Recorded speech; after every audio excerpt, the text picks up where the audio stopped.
Welcome to today's Fire Engineering Google Hangout. Sorry, had a little slip there. We got a great show lined up for you today, and we'd like to just start off by thanking our sponsor, Tincata Fabrics. They don't make every single piece of turnout gear out there, but what you'll find is their fabrics are keeping us safe in a multitude of turnout gear on the market. 3,500 different combinations of fabric. How could you ask for anything better than that? And it's American-made products. We're going to first start off with Steve. And Steve, can you say hello to our viewers today? Steve has the keynote speech at FDIC this year, which is the biggest stage the fire service has to offer. Steve, can you give a little introduction about yourself? Steve Pegram, which is a suburb of Cincinnati, and I'm also the president of the International Society of Fire Service Instructors, and excited to be at FDIC as every year, and even more excited to be this year's keynote. Steve, what are you going to be telling the fire service this year on the world's biggest stage for the fire service? No pressure, right? No pressure. Well, first off, it's a huge honor, and I appreciate Chief Halton for giving me that opportunity. Probably the biggest stage in the fire service. My message is going to be a little bit unique, as I've thought for years as I sit and watch keynote speeches at FDIC. You can't help but wonder, if you ever got that opportunity, what would you talk about? And I've always thought that it would be something training or something different. It's definitely fire related, but it's very focused on the mentors that have helped me to get to where I am in my career, but more importantly, my friends and family, both within the fire service and outside the fire service. Don't want to give up too much, but as I think all of you know, my family dealt with some pretty significant challenges in our life the last couple of years, and it was through our faith, our family, our friends, and the fire service. And I'm going to share. I think it is important that we keep our priorities in check and that we make decisions based on the 4 F's that I just referred to: the faith, family, friends, and fire department. And I know a lot of us who are ate up with this job, like I am, have a tendency to put the fire department first, and it's probably why so many people in the fire service are divorced and have issues like that. And I think it's important that we make decisions based on those 4F principles. And then, there's going to be a call to action too. Part of my speech is going to, I hope, inspire people to take action at the end. I believe that everybody has the opportunity to be a hero. We all in the fire service have already sworn ourselves to protect property and save lives, but there's something every single one of us can do at the end of my speech at FDIC that could, and I think do that. And so I'll be sharing all that information and more from the main stage on Wednesday. I believe opening session starts at 8 a.m. Well, we look forward to hearing what you have to say, and we know you're going to hit it out of the park. While we have you on, the International Association of Fire Instructors, you guys do such great work. For some of our viewers, can you just give a quick overview of some of the things that your organization offers fire instructors throughout this service? Sure, absolutely. So ISFSI has been around for a long time. Definitely been an organization that's been growing in the last few years. The way I look at it as the president is we're one of the few organizations that serves all levels. Your organization, we're not a chief organization, we're an instructor organization. And whether you're assigned as a training officer or training chief, or you're just somebody that works in the fire service, we all have a burden and the responsibility to train those that we work with and those that we supervise. So for everyone, from the rank of chief all the way down to the newest firefighter, our focus and our attention is on instructors and instructor development. At FDIC, we'll be rolling out a new course that's an instructor development clinic. Basically, it is a training class that ISFSI contract instructor country instructor desk reference book that was published last year. So we basically broke that book out and created a course and an outline for it, and we'll be teaching that. That's a new program in 2016. We've been teaching for a little over a year now. We've taught over 7,000 firefighters in a program called the Principles of Modern Fire Attack, which basically the idea of that course came from all the UL and NIST work that was going on. Although there was a lot of research done, especially on the NIST side of things in South Carolina, very little of that data or information was making it back to the fire service.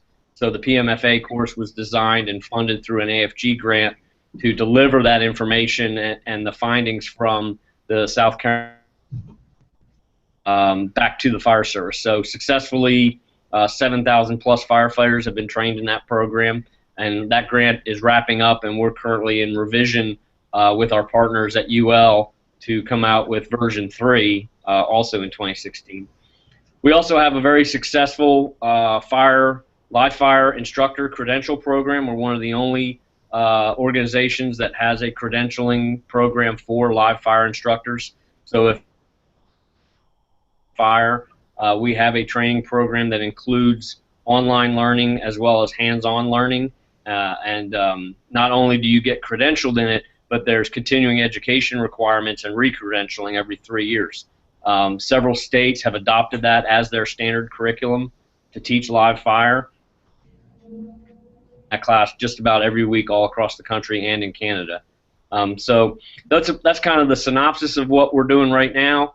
We're always looking for new partnerships and new opportunities, working with a lot of the organizations I named already and several others, the IAFF, ISFSI. We've both partnered on different projects with each other, getting information out to the fire service, but also getting stuff in the hands of instructors to help them become better instructors. And lastly, there's a ton of people teaching at FDIC next month. 72 of the instructors teaching at FDIC are ISFSI members. That's something we're pretty proud of, and we would encourage the rest to join our society and be part of the group moving forward. Now, Steve, you guys host a phenomenal event at FDIC. I try to make it out there every single year. What night are you having your instructor gathering? And it's not just about getting together. It's really a solid networking experience, because we're all not trying to recreate the wheel. And what's going on in California is the same thing that's going on in Connecticut and Michigan. So you really get to talk to other instructors and kind of figure out what the mutual problems are and solutions on how to solve them. What night is that get-together at FDIC this year? So the instructor social is Tuesday night. It's at Moe's, which is their tagline is Moe's, a place for steaks, and right in the downtown. It's easy to walk to from the convention center. Starts at 6 p.m.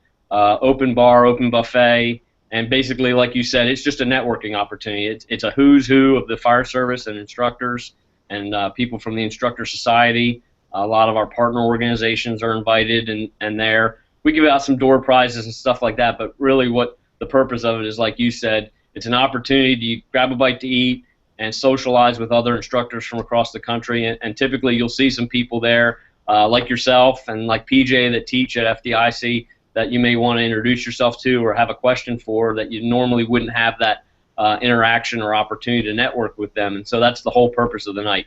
There's not a lot of official business or anything like that. It's just a social event by instructors for instructors. Well, I like to tell people, when I started to go to the FDIC originally, it was for business, working with industry and the vendors. And I found out that just being at a bar, I learned about 4 or 5 things that I didn't know. So I said, what would it be like if I actually go take classes? So I started taking classes and teaching at FDIC. So really, it's a great venue, and your organization does a great job, and I'll turn to PJ. Steve, congratulations on the keynote. I'm looking forward to hearing from you on Wednesday. Thank you. So Chief Holland has given us this honor to have this Google Hangout every month, and he kind of tasked us with safety and health. So within your organizations, within your real job, even though I know everything else probably consumes a lot of your day, you deal with a lot of probably controversial messages, sometimes controversial safety messages.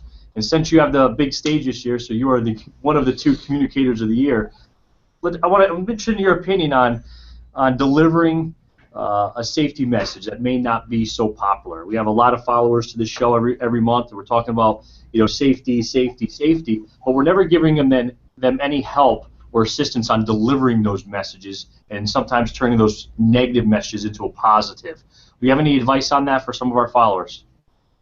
Well, I think the topic I've been thinking about the most and dealing with internally in my fire department, we've had discussions with ISFSI and our board of directors, is the health and wellness issue for firefighters.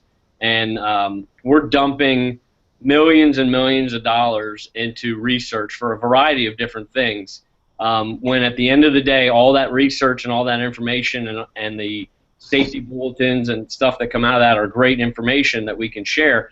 But until we change the heart and the brain of the firefighters, we're going to have difficulty getting change and cultural change in the fire service. And what I'm specifically talking about is the fitness for duty issue.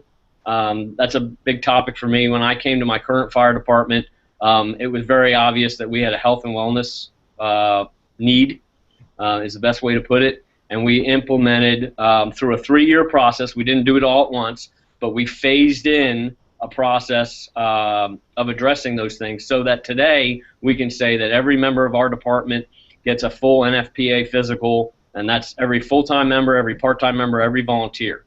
Whether you work 3,000 hours a year or you work 100 hours a year, you're getting a full physical paid for by the department, including a stress test, including a chest x-ray, cancer screening, etc. The other thing we did, and we phased in again slowly, we did it a couple days a week, and then we ramped it up to every day of the week, is we do PT on duty. We have a fitness trainer that comes in and actually works our guys out, and he basically focuses our aerobic and our physical training based upon what firefighters will do. And so he can show the guys when they're sitting there grumbling, why are we doing this exercise? We look silly and it doesn't look like much fun and it's painful. Why are we doing this? And he can relate it directly back to this is the same thing as pulling ceilings. This is the same thing as climbing a ladder. And so he relates those things and shows us. And we always work out in about 15, 20-minute sessions. We work out for close to an hour in total, but he breaks it into those 15, 20-minute sessions because that's what typically we're working on the fire ground as far as an SCBA and that sort of thing. So he's conditioning our firefighters to make sure that they can operate at peak performance and make their bottles last longer. So we started out with the bare basics on the physicals, just doing the physicals, basically just the pulmonary tests required for OSHA and stuff like that, and some blood work, and then we ramped it up to giving the full physicals. The positive of all that was that we didn't lose anybody, and that was the big rumor. The rumor when I started that program was I was going to use the physical fitness and the medicals to weed out people from the organization. To this date, we've lost nobody. We've got people that went on a diet plan. Got people that went into a fitness plan, but we didn't lose any people. We didn't fire anybody. We didn't suspend anybody. Nobody quit over those standards. So over time, it deflated all those excuses that you hear in the fire service why we can't do it. We can't do that because we'll lose half of our people. We can't do that because we don't have the time. We can't do it, because of money. And the money factor, I would say, if you're not, all the administrators, chiefs, you'll hear say, firefighters are our number one asset. They're probably the most expensive thing on the career side.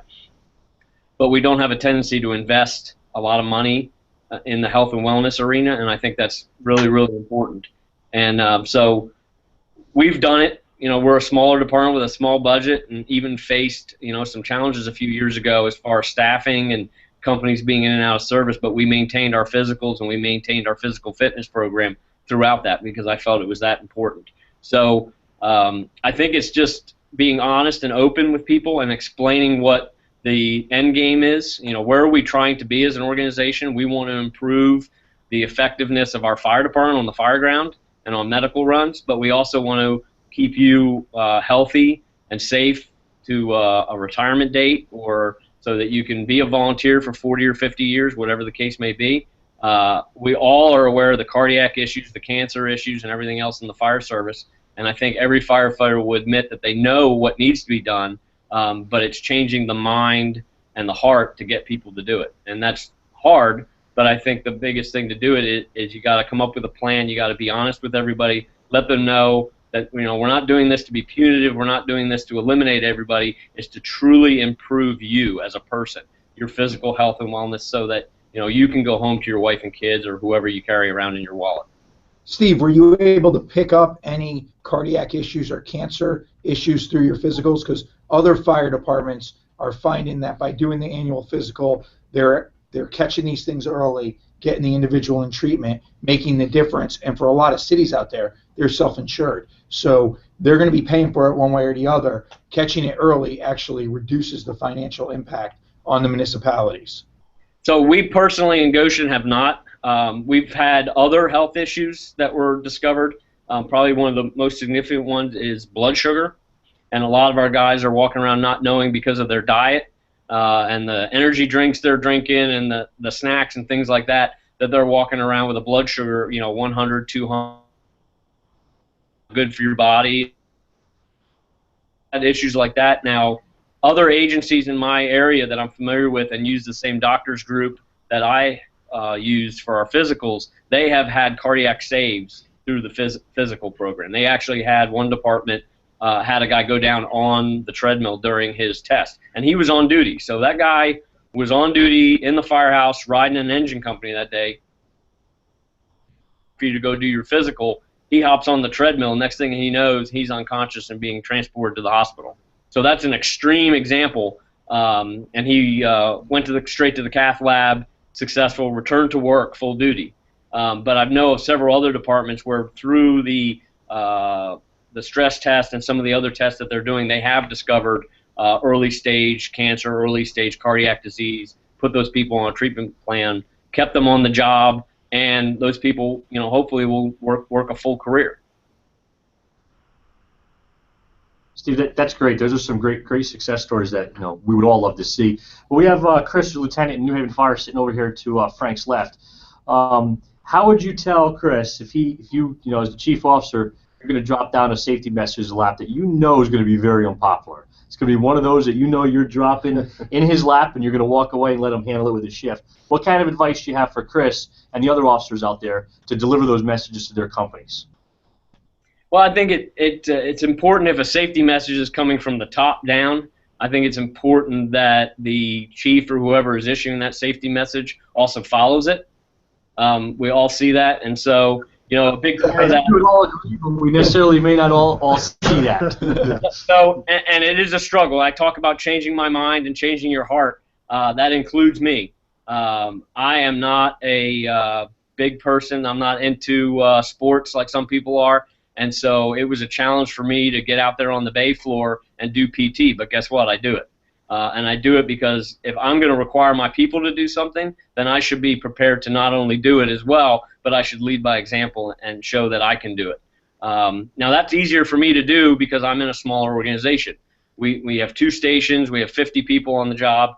And so it's a lot easier for me to schedule that time. And I struggle with that. As a chief and scheduling other meetings and other activities, I struggle with it, but as often as possible, I hit the bay floor and I participate in that. I take the same physical that they do and stuff like that. So I think that's really important because I think we've all seen where a policy is issued, but the person issuing the policy doesn't even follow the policy. And their behavior does not support the policy. So if you're going to issue a policy from the top, you have to support the policy, you have to follow the policy. You can't show up on the fire ground if you're requiring your guys to wear vests. You can't show up wearing a safety vest, and you can't show up in jeans and a t-shirt with your radio in your back pocket, because you came from home. Stop, pop the trunk of the car, put the vest on or put the gear on or whatever the requirement is for your people. As far as, general safety messages and stuff, getting them down to the companies, I think it's important, and what I do in my organization is, I will send the initial message not just to the company officers or trainers, but I'll send it to the entire department so they all know that this is an initiative or a directive that's coming from the office of the chief. I pass it on typically through an officers meeting that we have, and then the company officers and shift commanders are required to have shift drills and shift meetings to disseminate the information. But what I try to do is I try to stop into those meetings and just show my face for a few minutes, make sure that that they see that I'm supporting the initiative, but also give them an opportunity to ask questions and stuff like that. down at the more the company officer level, I think it's just important for people to be able to buy into it. So, you might want to wait an extra shift or two before you deliver a new safety message until you fully understand it, have researched it, and can support it. Because we all know there's that guy who gets a safety message or a memo, and he takes it and he says, the guy's lost his mind again. Here's the latest policy, and he throws it on the table, and he asks the rookie firefighter to read it out loud for everybody. That doesn't do anybody any good. That doesn't instill anybody that we need to follow this or anything like that. It truly needs to be a top-down, and I think it's the company officer's responsibility that if they don't support it or they don't agree with it, they need to go to the top and have that discussion before they disseminate that information down below them. Because if they've got an attitude or not going to do a good job in teaching it. It's sort of like teaching a topic that you don't know anything about. It's not going to work. And Steve, I think you make a great point there with the buy-in, and getting that buy-in a lot of times comes from the leader in the firehouse, whether it is the recognized leader as a company officer or just a leader as far as a leader within the group of it kind of goes back to the body stays in a body that stays in motion or is in motion remains in motion, and a body that stays at rest will remain at rest. And getting that leader taking that initiative and showing that passion for the job, and I think that passion kind of translates to everyone. That this fitness especially is probably one of the biggest aspects of our job. We can't do most of our job without being physically fit, and that physical fitness passes on to our mental acuity as well. And just getting that buy-in from the officer, that will translate down to the rookie firefighter or even the firefighters 20 years on and just kind of at some point loses his way. But you bring in that passion, you're going to get that buy-in from everyone, and keep that ball rolling at that point. almost make it I think firefighters at a baseline are type A, very competitive folks. So you get that competitiveness. Yeah, that's the word. Going between all the guys, and it's gonna continue on. You're gonna see guys from a day to day try to step up their game to match the next, the guy next to them. Department leaders also need to know that just because you're the chief and you're going to be the individual to make that final decision, don't set yourself up for failure. The way to get member buy-in is to ask their opinions before the policy comes out, because you're already setting up that adversarial relationship, and it doesn't matter whether you're union president, volunteer president, or the chief of department. We all have inherent blind spots. So by putting it across the table first, a lot of times somebody's going to bring up something that you might not even have thought about, where you can say, oh, that's something I didn't think about. We could approach it this way. And then, yes, at the end of the day, the chief is going to make the decision, but the members will feel that at least they were heard. You're not going to make everybody happy, and that's not your job to make everybody happy. But your members should feel that they have some input, that at least their opinions are being considered by the chief before a major policy comes out. PJ?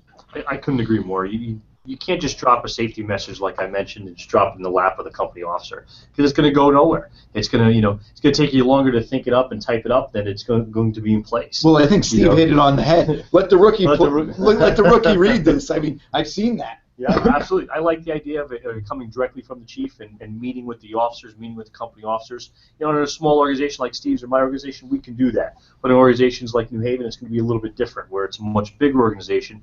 However, there still needs to be some type of buy-in from the company officers, some level of officer meetings. Then those upper level battalion chiefs, deputy chiefs can then meet with their captains or their house captains and slowly trickle the message down. As Steve said 2 words in the first half. He said slowly and being able to relate.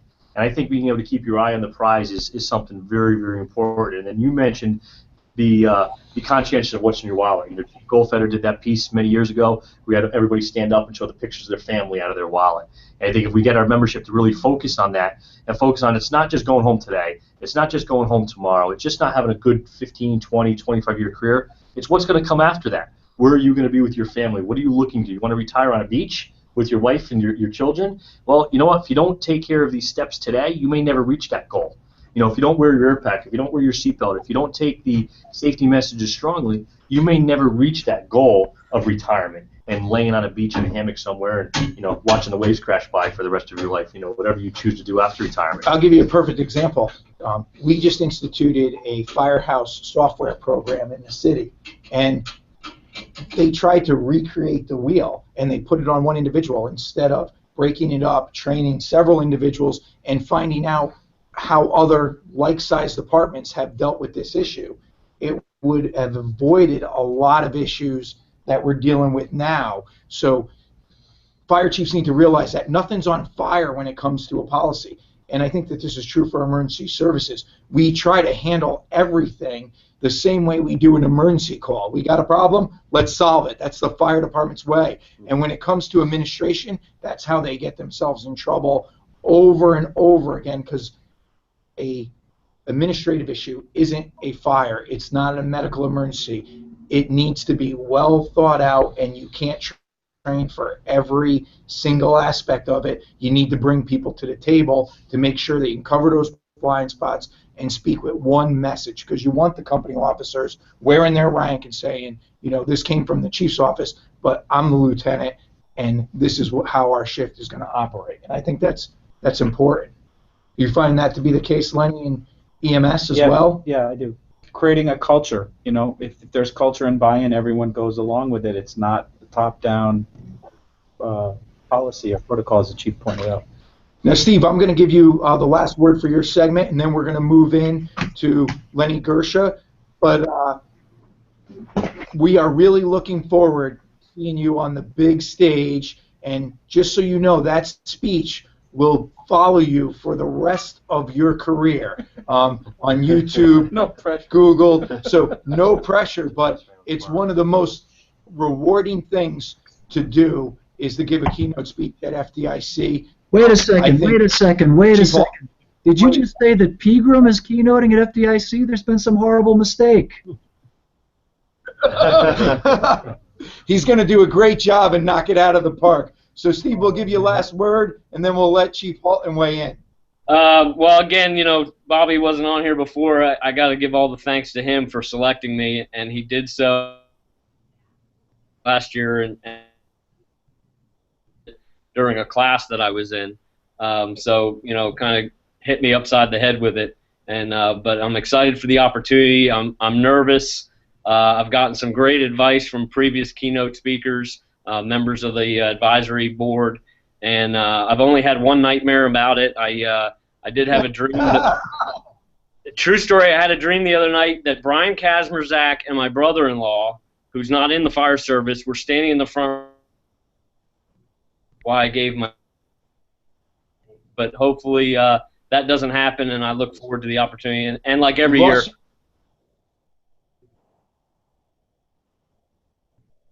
If we get you back, we'll go back to you. Oh, yes. You with us again, Steve? Yep. All right, we lost you for a second. If you could finish up your nightmare, Okay. We missed that part of it. Yeah, so I had a dream that Brian Kazmierzak, who's a chief out in Indiana, and he's on the ISFSI board, and my brother-in-law, who's not even in the fire service, were standing and throwing tomatoes at me. I'm not sure what that means, but hopefully that doesn't happen for real. All right, well, good luck. We look forward to seeing you there. Chief, do you have any words of wisdom for our keynote speaker? I'll say one thing. Remember, people don't remember what you say. They may remember a line or two. What they really remember is how you make them feel. So make sure you're passionate and hit it out of the park. We're going to go to Chief Halton, and then we'll have a word from our sponsor. Go ahead, Chief. Well, and I appreciate Stephen saying that, thanking me, but you don't have to thank me, Stephen. The folks who keynoted the folks who keynoted at FDIC. Jeff, can I call you right back? I'm on the air. Sorry. There's a Joe Biden moment. The folks who keynoted at FDIC aren't really selected by me. They're people who, and one of my favorite quotes of all time was Andrew Voss. He was a child safety advocate. He's a lawyer. And he once said that behavior is the truth. And so often today, there's so many folks up there who are saying things, But when you watch how they live, and when you watch how they act, and when you watch their works and their actions don't match, their behavior doesn't match what they say is their truth. And we're all different. The truth for some is serving money. The truth for some is serving power. For others, it's serving God. But in the fire service, truth for a real firefighter is about serving others. And the reason why people like Steve Pegram, Frank Ricci, Angie Hughes, Derek Elkonis are speaking at FDIC is because by their behavior, you know what the truth is to them. By their behavior, you know what really matters to them. And you can agree with it or disagree with it, but it's genuine. And the other thing about everybody who graces the stage at FDIC is they're not an ideologue. They don't denigrate anyone. No one goes up there and speaks ill of anyone else's ideas, beliefs, thoughts. No one goes up there to rail with an angry cloud over their head and say people are doing anything wrong. Everyone who goes up there goes to inspire and motivate, goes to share and exchange, goes up there to be vulnerable for 20 minutes and express themselves. And that's a very difficult thing to do today, because try expressing yourself on Facebook today or some other social platform and see how long it takes for someone to attack you, regardless of how innocent your opinion may be.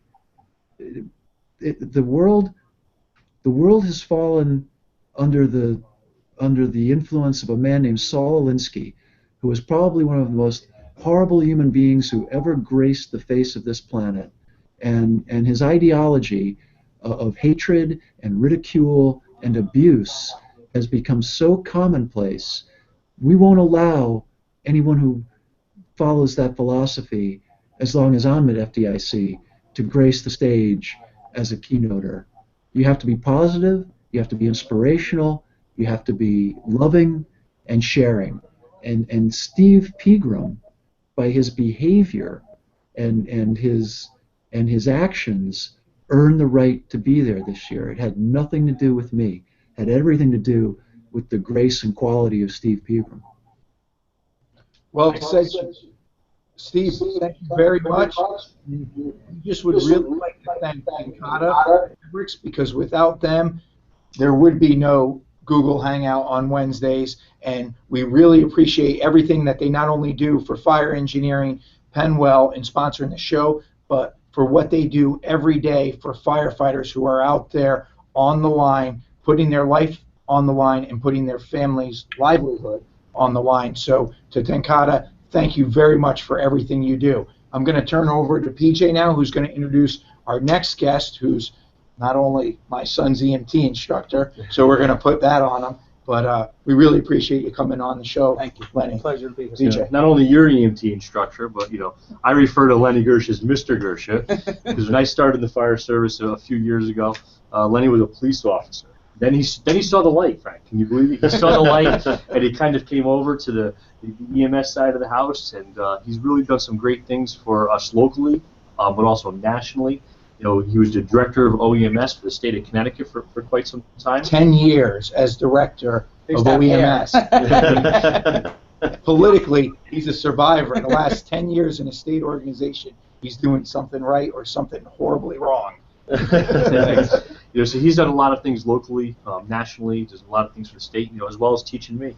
He precepted me as a paramedic, gave me one of my first jobs in EMS, and now he's moved on to another career. I'd like him to talk about that career and talk about how he's helping protect firefighters who perform EMS, which we know is that's just about all of our jobs now. We're involved in some level of EMS, some of those hazards, some of those risks, and what we face today, what you're doing personally to help fight that. So why don't you tell everybody a little bit about yourself, and let's talk about those hazards a little bit. Chiefs and PJ and Frank and Lieutenant, thanks for having me. I'm Len Guercia. I am an adrenaline junkie.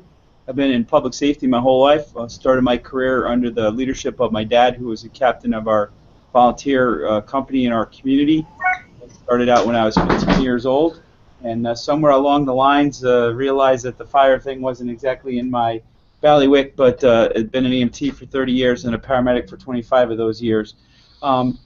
I want to talk to you about a little bit about the protection of providers and responders and firefighters and EMS professionals, EMTs and paramedics, in the context of infectious disease. And I was very fortunate with some senior paramedics last year to start a company called Ambulance Protection Systems, and we market a single product that's called BioCell. And one thing, just to interrupt, as firefighters are brave, heroic, compassionate. Nothing scares a firefighter more than going on the call for Ebola, tuberculosis, anything that's infectious. All of a sudden, the phone starts ringing. So it's something where American firefighters, because it's not the most sexy topic out there, it's something where we need more training, and any product or anything that makes that job safer and allows firefighters to understand their role in infectious disease better is going to improve the entire service. So I've gotten those calls at 3 o'clock in the morning where we just had a call for somebody who's suspected of having Ebola. You know, now what do I do? What do I do for my family? So yes, OSHA requires to have that annual training, but I think we need to do better, and we need simple solutions for ambulance crews and firefighters, especially when it comes to decontamination. So well, let me back up to your point, Frank. Everybody talked about we have a lot of manpower. Whenever I was involved in drills and planning with your agency or PJs or around the country, whenever we say there's going to be a disaster or there's going to be an event, everybody goes down their roster and they say, okay, our New Haven Fire Department, we have 500 firefighters, and so that's what we can bring to bear. Well, as a former state official, I would always say, yeah, but during flu season, when a third of the shift is out because guys or gals are home with fever and chills, you've reduced your strength, you've reduced your capacity. Well, the same occurs in infectious disease outbreaks with H1N1, with other things, with Ebola, with the Zika virus. I mean, we're just starting to see report today from the WHO about the Zika virus and outbreaks in Africa and other places that nobody should ever be let go far from their mind that we're a very transient society. I can get on an airplane today at JFK and be halfway around the world in 12 hours in Australia or Japan or, you know, on the European continent. So you're right. You know, in a fire or in a law enforcement situation or a car collision, we can see what's in front of us. We can't see that infectious disease that we picked up from the dirty handle leaving the hospital. And so those are the things that we need to concern ourselves with. And it was an interesting introduction. The chief talked about the wellness and the wellness component. I would respectfully add one amendment to that: stress and hand washing. You know, we touch so many things in our daily lives, and those of you that have little kids know the illness is always coming home, right? Because the runny nose that started in the 3rd grade ends up getting everybody in your house. So personal safety and personal preservation starts with simple things like hand washing, which was a segue to this product and how it will help protect everyone in the delivery of emergency medical care. Because one of the things that I'm happy to see over the last few years, and really from 9/11 on, is there used to be these silos of excellence. You know, the firefighters were in their silo of excellence, and the EMTs and the paramedics were in theirs, and the cops were in theirs. Public health was in another one, the hospitals. And a lot of that's broken down. You know, everybody recognizes that they're on the same team. It's one team, it's one fight. You know, it takes a village to raise a child. Well, it takes an entire system to get the patient or the victim from the incident through to not just to the hospital where, okay, well, we saved them and the hospital killed them, but to discharge. We're trying to get people back to their normal. So that's a kind of long-winded segue to BioCell and what we came up with. And the truth is that the concept for this product was came up and was developed at a football game in your community in the fall 2 years ago when Ebola was really running rampant, and the calls in the city of New Haven and the calls down at Emory University and around the country in New Jersey. All of you that have been around for a while know that OSHA requires that when you're going to transport a patient who has a potentially infectious disease or they've been decontaminated by fire or hazmat and they're wet and supposedly clean, that you need to protect those inside surfaces. Well, as you guys can attest, our only methodology for doing that for as long as I've been in this business is duct tape and plastic wrap. A close friend of mine is fixes everything. Close friend of mine is I can't. Chief, I can't hear you. Bobby, we're not hearing your volume. Nope. No. No, I can't hear you, Chief. Hang on a second. Oh, there you go. We got you. We got He's you got back, a fancy Chief. camera, but he doesn't have a microphone. Don't show me something there. Lord, hang on a second. This. I hate engineers. Can you hear me now? We got you, Yes, Chief. sir. Go ahead. Oh, I'm so sorry. Now, if anybody makes a smart remark about Madonna, I know where you live. Didn't somebody lose his job at FEMA for duct tape and plastic over your windows? I just wanted to throw that out there. I totally threw me. So anyway, it's a simple thing of protecting the inside of the vehicle, but not just in the case of infectious disease. You have to keep the ambulance clean. And a very close friend of mine and my graduate school classmate, who is a chief officer in New York City and hazmat side, said, "Oh yeah, we spend a couple days a month cutting 14-foot long pieces of plastic wrap and slapping duct tape on the back of them, and then when the ambulance shows up, one guy gets in or one gal gets in, and we put that duct tape up and we slap that duct tape and Velcro up." And so when you all get to look at this product, this BioCell product, it's an oversized plastic bag, 6 mils thick. But it's innovative. It Is innovative. And it's one of those, and I'll throw myself under the bus, one of those stupid ideas that when you see it, you'll say, why the hell didn't I think of that? Like I used to laugh from my scout days. I'd walk around a campsite looking for a left-handed smoke shifter that didn't exist. But my scoutmaster was a fire chief here locally, rest his soul for many years, Chief Obear. So he'd send us rookies around looking for left-handed smoke shifters. But so the BioCell is 6 mils thick. It has skid-resistant chemicals in it that will protect you, and it basically fits into the back of every ambulance because we've made it oversized. So it's a sealed unit with the exception of the back door, and it hangs with plastic wire ties to the handrails, to the cabinet door handles throughout. So it's pretty simple to use.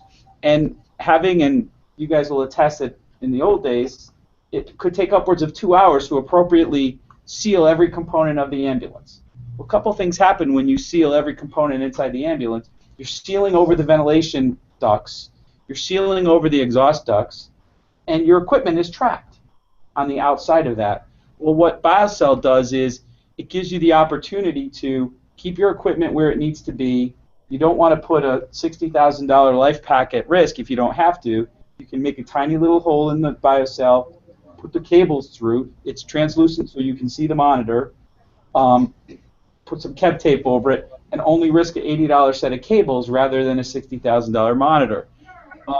It also can be installed by brand new EMTs, and we did some testing here in Connecticut, and we gave it to 2 brand new EMTs. One who'd been on the job for about 4 months, and we said, okay, here's the directions. Take the stretcher out and put it in, and they had it installed in about 20 minutes.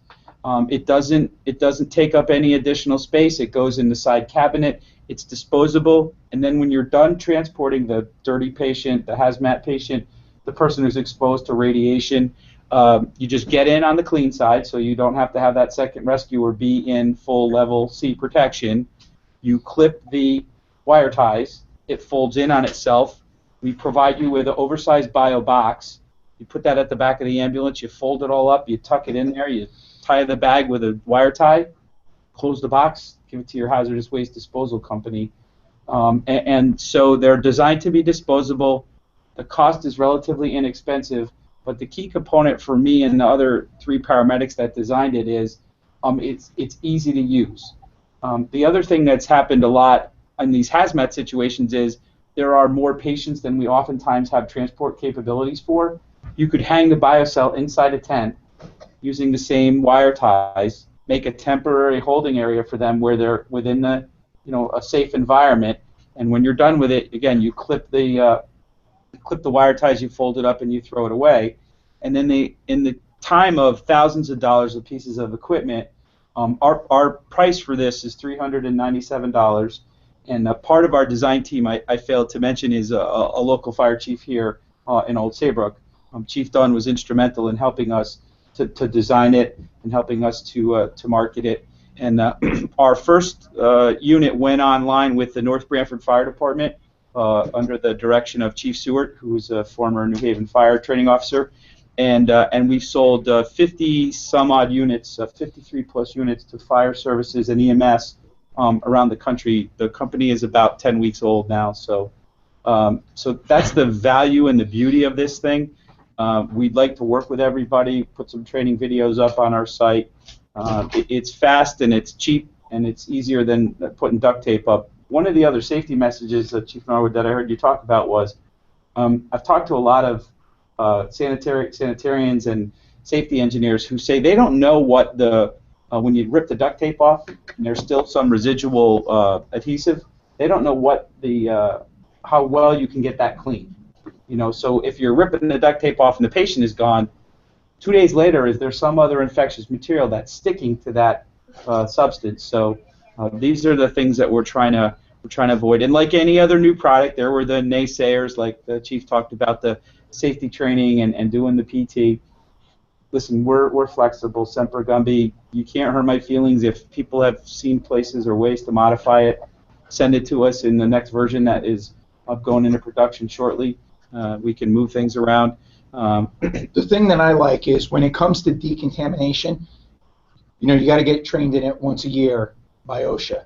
Generally, when you have the incident, it's going to be at that 11-month mark from your last training. Right. And you want to see firefighters' eyes when you say you got to set up the decon line if they're not in a company that's assigned to doing it all the time. So anything that we can do as a fire service to ensure that decon is set up properly, and this could be set up at the same time that you're setting up that decon line, really helps the public and helps the fire service, because when it comes to decon or the back of that ambulance or the decon line, that's one of the things that the public is going to film all of the time. So your members need to know how to set up decon safely, efficiently, and effectively, so that not only for public safety, so that they see and public reassurance that the fire department knows what they're doing, but for our own safety and the safety of the patient. I'll give you a quick funny story. The Secret Service came to us and they said they had a threat assessment against President Carter, and he was giving a speech at Yale.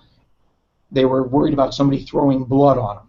So we set up a decon line. Well, the morning of that phone call, we had a decon drill where we basically set up a twister tarp for decon, where we outlined where everything goes and trained a company and started instituting a new program to make it easier. So we got the call. We ended up setting up a full decon line in the basement of Woolsey Hall at Yale, and the Secret Service officer came up to us and said, I've been in Israel, I've been to the DNC, the RNC. This is the most proficient decon team and setup I've ever seen. And we're all looking at each other saying, if this call came yesterday, you wouldn't be saying that, because we need to make decon so it's simple. And one of the problems with all the funding that we got from 9/11 was that they funded equipment, but they didn't fund the training component. So all these pieces throughout the country got all this equipment in it, but they didn't give that other aspect to ensure that everybody was trained safely on it.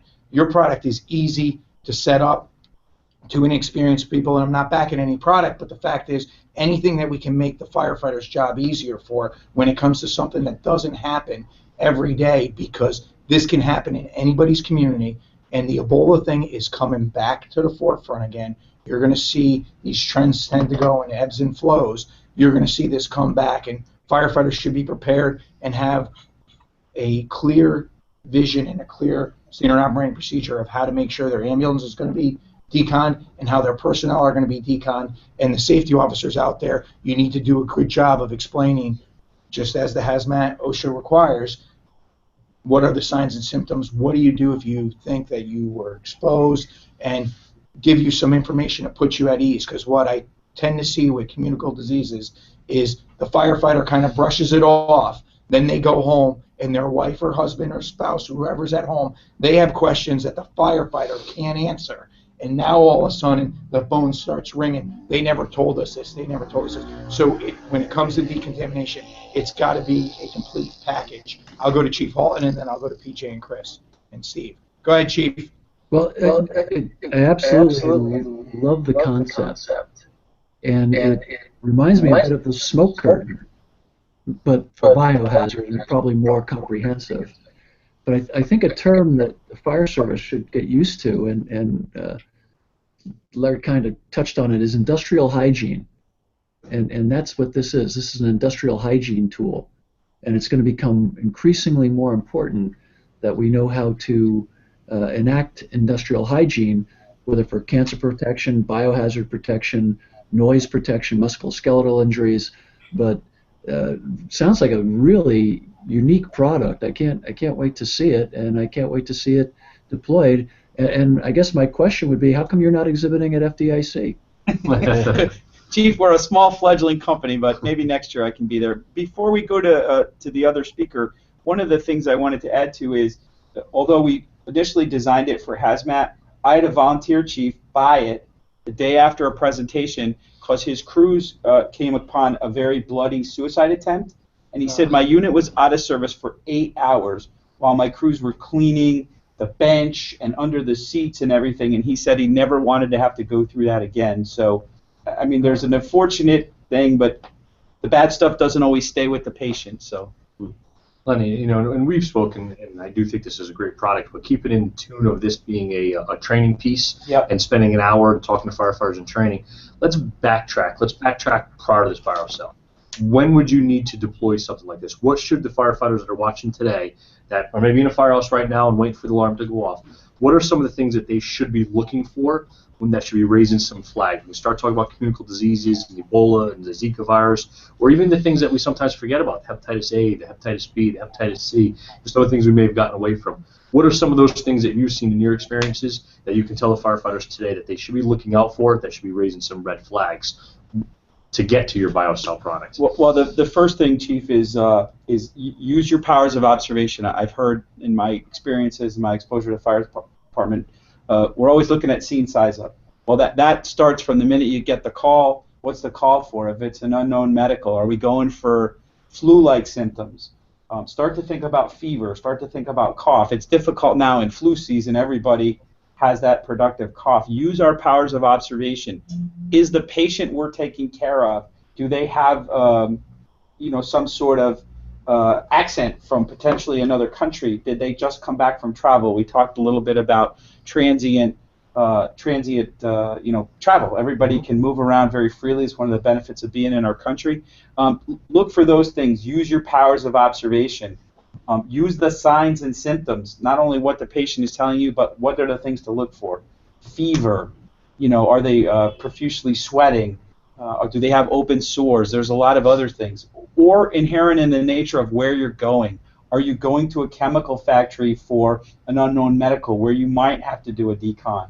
Worked extensively with the folks at the nuclear power station in our state around training and drills. An automatic response there, you need to think about, were these patients exposed to radiation? How do I protect my responders from that stuff? We are all very good, as you pointed out, Cap, about doing the training every year, but how many times have you seen folks out on the rigs, even on the engine companies, putting on N95 masks when they're going to the difficulty breathing? We all say it. I'm an active duty paramedic, 12 hours a week. I'm guilty of it, the same thing. Where's the N95 masks in our truck, Chief? Those kind of things are the things from a training perspective to look for. And then being familiar with the tools, being familiar with the equipment. As I said earlier, hand washing and gloves. We train brand new EMTs. I taught your son. Body system, body substance and isolation, gloves, mask, gowns. Make sure that's routine. Those kind of things. And one thing that Lenny taught my son, and then I'm going to kind of lead into Chris here, is even after you take off your medical gloves, make sure that you wash your hands. And I'm going to bring this back to firefighters because cancers are so prevalent. And Chris kind of brought this to my attention. If you watch a lot of firefighters after they put on their fire gloves and they take them off, they'll go use the restroom.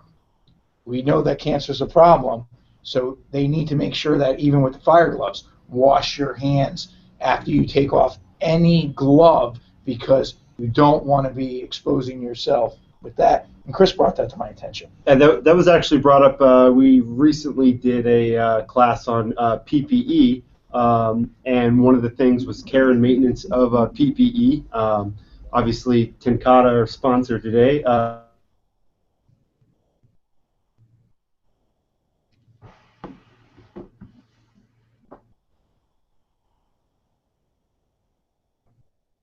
Are we locked up, gang?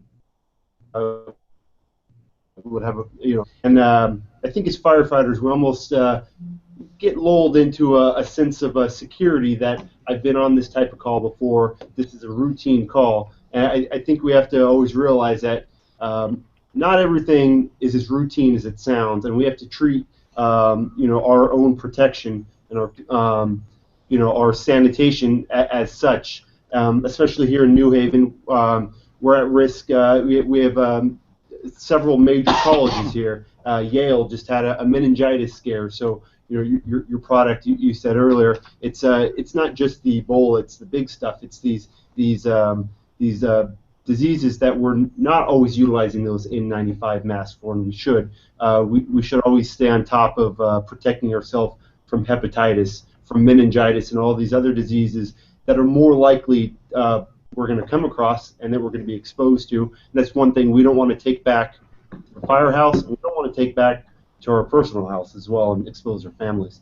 And along those lines, Lieutenant, one of the things that I always think about is our shoes. We have a hard and fast rule in my house. When I come home from a 12-hour ambulance shift, even if I didn't do a single call, my shoes stay in the garage. Because we walk in certain places, we walk through certain things. I have to laugh about what you said about the gloves and the firefighters, because they've seen EMS people do it too. Well, it's really cold. I got to rub my nose. I don't want to do it with my dirty gloves. So they put their fingers of their gloves in their mouth. They pull the glove off with one hand and they rub their nose, and then they put the glove back on. I've seen EMS people do that too. So it's not a one discipline exclusive thing. It's it's not using our head, as you said, Lieutenant, and being aware of our own wellness and those kind of things. And even a common cold can knock you down for a couple days, and you're of no use to your shift mates or your partner if you're sick.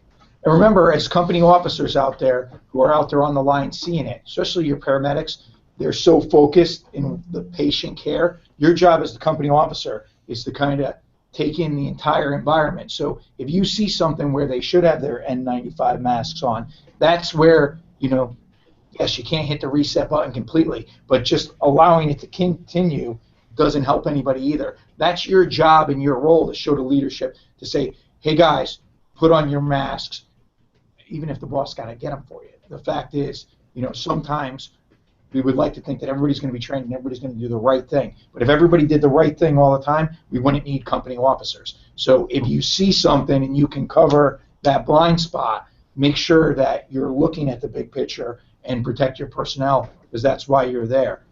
We're at the witching hour here, so we'd like to kick back to Steve.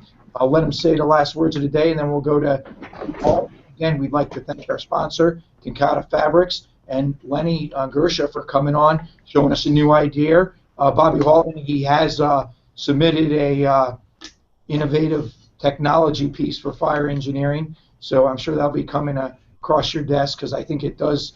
The idea has merit, and the one thing that, as fire engineering can't back a product, the one thing that I can appreciate is that if you took this to another company and you said it's for the fire department, it automatically go up $1,500. So the fact is that we're getting it from somebody who's saying we want to put it in the hands of firefighters, and we're not going to charge thousands of dollars for something. We're going to make it accessible for the small department to the large department. It is kind of heartening, because we are an international country, and you can travel freely, and nobody's immune to one of these things. Steve, can you weigh in, and then we'll go to Chief Halton at the end of the day?